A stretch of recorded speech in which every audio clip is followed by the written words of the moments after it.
నేను మళ్ళీ మళ్ళీ చెప్తున్నానండి, ప్రతి ఒక్కరు ఆలోచించండి.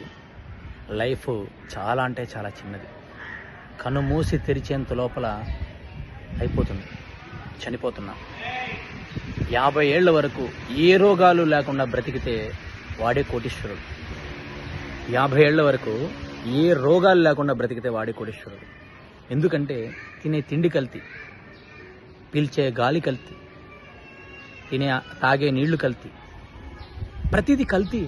కల్తీ ప్రపంచంలో కల్తీ మనుషుల మధ్య బ్రతుకుతున్నాం. ఎప్పుడు చనిపోతామో తెలీదు, ఎప్పుడు బ్రతుకుంటామో తెలియదు, ఎప్పుడు చనిపోతామో తెలియదు. అలాంటప్పుడు ఈ లైఫ్ను మనం ఎలా అనుభవించాలి? ఎంత హ్యాపీగా భగవంతుడు మనకిచ్చిన బంధాలతో, మనకిచ్చిన యోగంతో ఎంత హ్యాపీగా అనుభవించాలి, ఎంత మెమరబుల్గా అనుభవించాలి. దాన్ని వదిలేసి డబ్బు డబ్బు డబ్బు డబ్బు ఏం చేసినా డబ్బు డబ్బు డబ్బు డబ్బు డబ్బు సంపాదించాలి. పోయేటప్పుడు డబ్బు నెత్తి మీద వేసుకొని కాల్చుకొని పోండి. ప్రతి ఒక్కరు మీరు సంపాదించిందంతా మీ శవం మీద వేసుకొని కాల్చుకొని పోండి. అదే భగవంతుడు యోగాన్ని ఇచ్చింది భోగభాగ్యాలు అనుభవించమని. ఎప్పుడు చనిపోతామో తెలియని బ్రతుకులు మనవి, ఎప్పుడు ఎలా ఉంటుందో తెలియని బ్రతుకులు మనవి.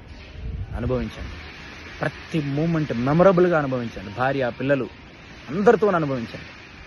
ఫుల్ ప్యాక్ చేసేయండి లైఫ్ని.